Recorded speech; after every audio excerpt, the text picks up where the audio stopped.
What's going on, DBS fam? Figs here with Team FOE XPPG. Wanted to bring you my Soul Striker list that I played at the Webcam event. I ended up placing 12th place, playing this deck, and it was pretty good. I had really a lot of fun playing the deck. Definitely some interesting cards that I decided to play that actually played out very well. So I wanted to share this list with you guys. I won't be playing much blue going into set 12, so I wanted to, get my last event in here. Just missed top 8, got 12th place. My last round was a draw against Dark Brawley. Lost against Sin Shenron in time after playing like a 50-minute round one. So it was definitely rough, but definitely really good. I played against Dark Brawley, ended up 2-0 Dark Brawley. Played against AOD. Played against quite a few other decks. But let's get into it. Soul Striker on the front. This is the reboot one, of course. Draw on the front or untap, of course, on the swing.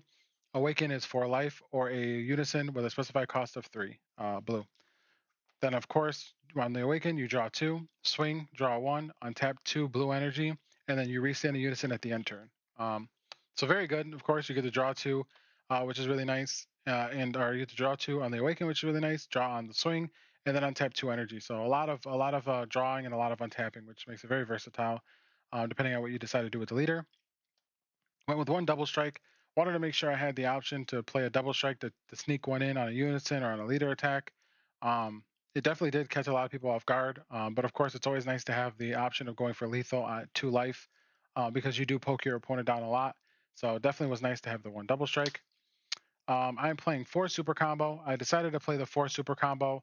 The monster super combo with 4 Goku hit. Didn't want to play 3. I know a lot of people like to play 3 Goku hit, but Goku hit just does way too much. He's able to apply pressure, a lot of pressure, and he's able to be very defensive. 19K requires a 5K, and if you beat it, you're able to get a lot more value out of it as well. Zamasu Super Combo, for those who don't know, it rests a battle card or a leader card when you combo it. And then, of course, you're able to arrival in the Goku hit when you're comboing it for 1 blue. Goku hit is an activate battle. He's a blocker, where on activate battle, he's able to restand. So you can double block, double attack, which is really nice. Of course, like I said, a lot of aggro and a lot of defense all mixed into one. Those are pretty standard. Again, I just like to play 4 of the Goku hit because I like to be able to apply a lot of pressure. I'm playing 1 of the Raditz Giant Force. Very good card. It's actually put in a lot of work today, especially against Dark Brawley. Because, of course, your opponent doesn't want to sit there and attack your Unisons because they know you're just going to replace it.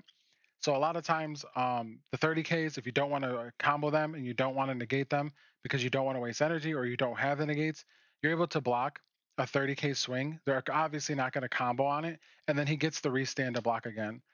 So it's really nice being able to stop at least 3 attacks and guarantee that you don't have to worry about either negating the attacks or having to out combo them. So he did do a lot of work. So I play 1 of him. Might consider actually playing more. You see as many cards on the draw with this Unison as you do this one because they both have the draw 1 in their activate mains. The only difference is his draw 1 allows you to restand him at the end turn, which the leader can do it anyways, but he does it as well. So in the event you have to use the -2, you can still restand him. -2 on the Raditz, though, allows you to be able to choose a battle card, bounce it back to the owner's hand, and then you get to untap an energy at the end turn, blue energy. So that's always nice as well. Also, he is a double blocker, so on your opponent's turn, if you activate a blocker, he does get to restand. This Unison, of course, is the better Unison because of his activate main -5. You're able to give your leader 15K and double strike, which is really nice when you're pushing for game. Also, the rest of the effect allows you to be able to play counter skills on mono blue cards by just pitching 2 cards out of your hand. Very nice. Obviously, it goes with the Golden 8 because that's what you mainly want to do. You want to swing with this, give your leader the 15K and double strike, or if you have more than 5 markers, then you can do more than that. But these are the Unisons I went with. Raditz, I don't know. Raditz actually put in a lot of work today. I'm very surprised. Card was actually very solid, and like I said, it still gave me as much advantage as the other one did. 3 D Magic. I didn't want to play 4. D Magic is starting to die out a little bit, only because of with this leader at least, because this leader untaps a lot of energy, and you never find yourself needing more energy. But if you do, you have it obviously. And because you're always high on life, it's very easy for you to use Sparking and be able to take a life and untap energy. So that's obviously a huge benefit as well. Um, so yeah, definitely only wanted to play 3. Didn't want to play 4. Didn't want to see a lot of this. But if I saw it, I would charge it because battle card negates were better in all my matchups than having a regular negate. Because This is just you negate, it's gone. Like there's no value after out of it after, of course, other than untapping energy. Whereas the battle card negates, you're able to put a body on board. That's one card out of hand, but then you're trading when you swing at your opponent's leader, which takes another card out of their hand. So you're able to trade, and then the longer it stays on board, the more pressure it puts in. So 3D Magic was perfect. This card was definitely the MVP this weekend. This card was actually very solid. I didn't think that it would be as good as it was, but it actually was. This was a card that I was looking to play for my turns 1 through 3 because I didn't have much that I really could do on energy that was like just sitting open because the leader untaps too, so he gives you access to so much energy. And you want to be able to have certain plays or options on your early turns as well as your later turns. So I did go with the Intersecting Fates. For those who don't know what it does, activate main. If your leader card is blue, you get to look up the 2 cards at the top of your deck. You pick one, the other card goes to the bottom, and then you untap 1 blue energy at the end of your turn, mono blue energy at the end of your turn. Um, so you're able to fish early on. Turn 1, you charge, you play this. It replaces itself, and then also it's a card in a drop. So that's the biggest thing too, is it does help you set up your drop for overwhelms.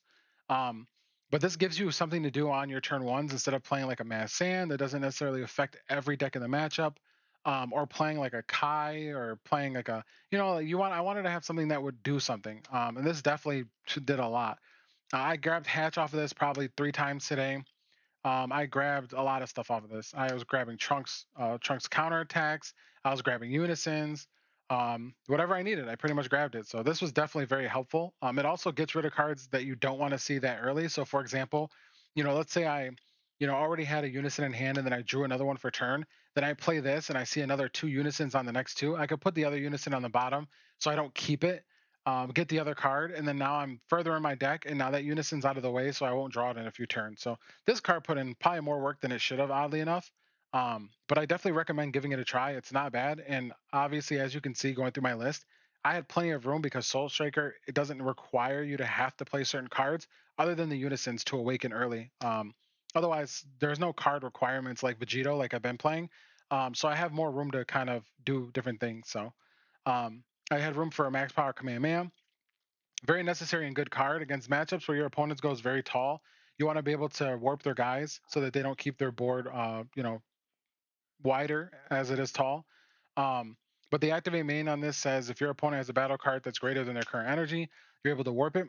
And then, of course, the counter attack says negate, and then you're able to warp 4 cards out of your drop to add it back to hand. It is a once per turn effect on the counter attack when you do that, so you're not able to negate more than once. Um, so that was it for the extra cards. Oh, I'm sorry. There's 4 more extra cards. Let me stop.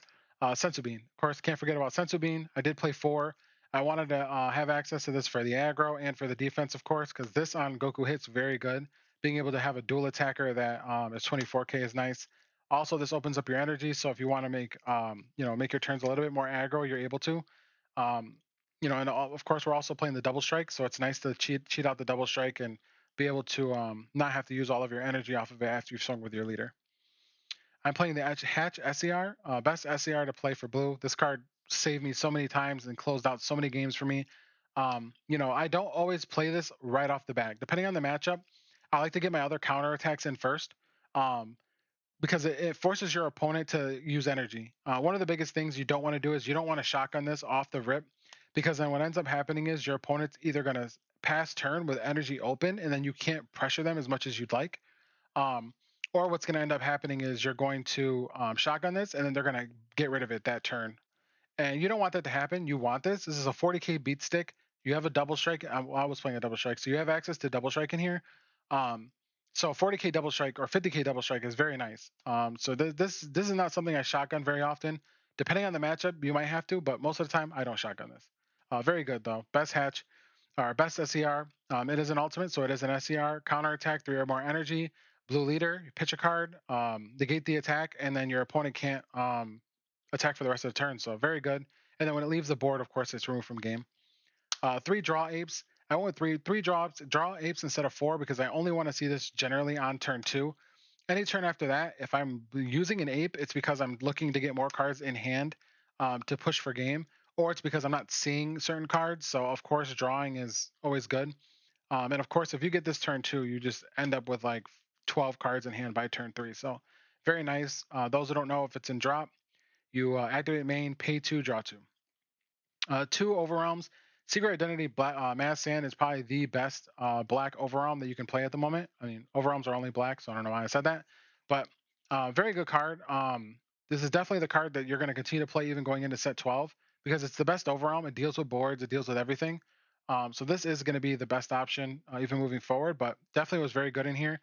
As I said, I play Beans very aggressively and very defensively. I'm also playing the Fates, so they set up the drop pretty well, intersecting Fate pretty well as well. So that was a very good overarm. Again, those who don't know, overarm 6 comes into play. Choose up the battle cards on your opponent's side of the field. They equal up to 6. It does choose tokens as well, and then warp them. I play 2 Baby Golden Avenger. Very solid card, excuse me. It has unique, so you definitely don't want to play more than 2. I was playing 2 in Vegito before. It felt like it was more necessary then because you rely mostly on your Unison. But honestly, I actually hardcasted this quite a few games and it won me games just hardcasting it. Knowing that my opponent wasn't going to play a counter and it had blockers, I would just play this, get rid of their blocker, and then swing with it. And then of course I'd untap 2 energy with my leader, so it didn't make too much of a difference. But in the good and the best way to play it, of course, is off Unison. You get to play it for 2 cards out of hand, and then you get a free 30k triple striker. But his effect is if your opponent plays a battle card that's 7 or less, you're able to return it to their hand. Counterplay, it comes into play. Choose one of your opponent's battle cards, ignoring barrier, send it to the bottom of the deck, and then draw a card. You draw first, then you get to put something at the bottom of the deck, which matters because sometimes if you can't out something, even if it does or does not have barrier, then you want to see what your next card is before you choose. But then it does have a counter to negate a counter skill, and then you play it. So 2 ways to play it through counter options there. I'm playing 3 of the Bug. I butcher his name all the time, so I try not to pronounce it. Very good card. It's a negate that I wanted to play more heavily than D Magic because, as I said, it's a body. It swings for 15. It's going to get a card out of your opponent's hand, and then if it stays on the board, it's going to get another card out of your opponent's hand. So not only does it keep you protected, it also gives you a body to swing with. So you're looking to just constantly be able to push your opponent's hand lower and lower without spending too many cards out of your hand and obviously staying alive. Counter attack though, negate the attack, play this card, and then you untap one of your blue energy and switch it to active mode. It's on the counter attack, so obviously it doesn't have to come into play for you to be able to untap. 4 of the counter play. This card's really good. Obviously, one of the best cards next to Hatch and the other trunks. Free counterplay. You have a Unison that has 2 or more markers. Anything your opponent plays that does not have deflex, you're able to bounce it back to hand. So very good against overwhelms. I love this, holding on to this against Dark Brawly. You tend to just let them do whatever they do with their Dark Brawly skills, and then as soon as they go for an overwhelm, you just bounce it back to their hand and their turn is done generally.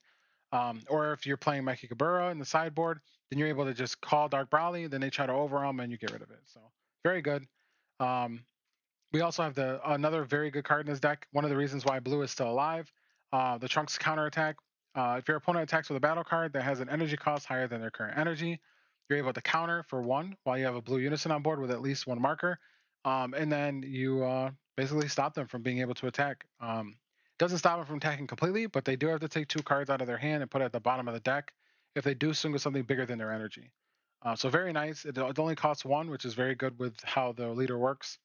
And then, of course, the best card in the deck is a Booney. This creates all the aggro for me. I don't play any other 4-drops because he is literally the best 4-drop. I don't like Janemba. I think that card is honestly just. It's more of how do I say it? I don't know. I feel like it's not. It feels more of like a tempo card because you're basically saying you want to attack your opponent, but you don't want to kill them because you're paying 4 to untap 3 next turn. Whereas this, you're paying 4 to get 4 bodies on the board, and you're going to be getting at least 5 cards out of your opponent's hand because you're getting 3 off the tokens, and then you're getting 2 off of this unless they use a super combo. So I definitely think that Abuni's better in the terms of aggros, and that's what I was trying to go for. I was trying to push my opponent as much as possible. So Abuni didn't play the Milkman. For those who don't know, he has deflect. He costs 4. When he comes into play, he gets 3 tokens that are 15k, 5k combo power. He can't be KO'd as long as those tokens are on the board. And then, of course, activate main. Your opponent reveals the top card. If it is a battle card, you get to untap an energy at the beginning of your opponent's turn. So that's also relevant as well because, of course, sometimes we like to use a lot of our energy, and being able to have open energy during your opponent's turn that does not come out of a counter skill is usually very nice, especially since it's during your opponent's turn. So that's what I played. Like I said, I gave a few of my matchups in the beginning. It was very tough. remembering a lot of the matchups as the day kind of dragged on a little bit, but definitely appreciate all the games from everyone. Just want to give you guys my side deck real quick. One all too easy, very good for Invoker. Also kept the 4th D Magic just in case for Invoker. 2 of the Milkman for the Gotenks matchup, green matchup, because of course a Booney gets destroyed by Dormant Potential. 2 Group Leader Peel Off for the red Brawly matchup. You're able to stop them from swapping, or you're able to remove the crit, whichever is necessary. Food for the blue for mirror matches, and for any other matchup that you feel like you're going to make it to 6 energy, and you definitely need this to close this out. So green, you want this against green, you want this against blue, you want this against yellow. That's basically it. Any of the other aggro decks, obviously, you don't want this against, and that's why I don't mainboard it. And on its unexpected turn, this is for red Brawly. This is also good against AOD or any other deck. Good against the red-green deck as well that plays the 2-drop Piccolo, because you're able to wait until they play their 3rd battle card, and then you just get rid of everything. It does ignore barrier too, which is really nice. 4 Mechigabura, necessary for the dark Brawly and red Brawly matchups, because this literally stops their entire turn. You're able to play this. You're able to against dark Brawly, you play this on turn 2. They're not able to do anything on turn 3. Then on your turn 3, after you've played your Unison and untapped your 2 energy, you have an energy open for Trunks. So, I mean, you're able to basically lock them down over turns, which helps a lot. And then also against the red Brawly matchup, after you play the Mass Sand and warp their board, you play this and you just call the 1-drop after you're able to solidify an empty board on them, and then they can't progress. And then, of course, this is for the Dark Brawly and Sin Shenron. I like this against Sin Shenron as well, but mainly Dark Brawly because, of course, you want to get rid of everything. So definitely appreciate you guys checking this out. Hopefully, you guys continue to have fun with Blue going into the next set. I'm definitely going to be giving it a break and trying some other decks, but wanted to give you guys my take. Definitely, for sure, give Intersecting Fates a chance. I think it actually played better than I thought it would, because, of course, it's not a neg. It does replace itself, and it thins out your deck very heavily. But I think this card definitely was MVP of the weekend. I've seen so many cards. I've seen Hatch at least 2 or 3 times off of this. So it was just too good. Very, very good. But appreciate you guys checking this out. Definitely enjoy. Again, Team FOE PPG checking out here. And check out the rest of our videos.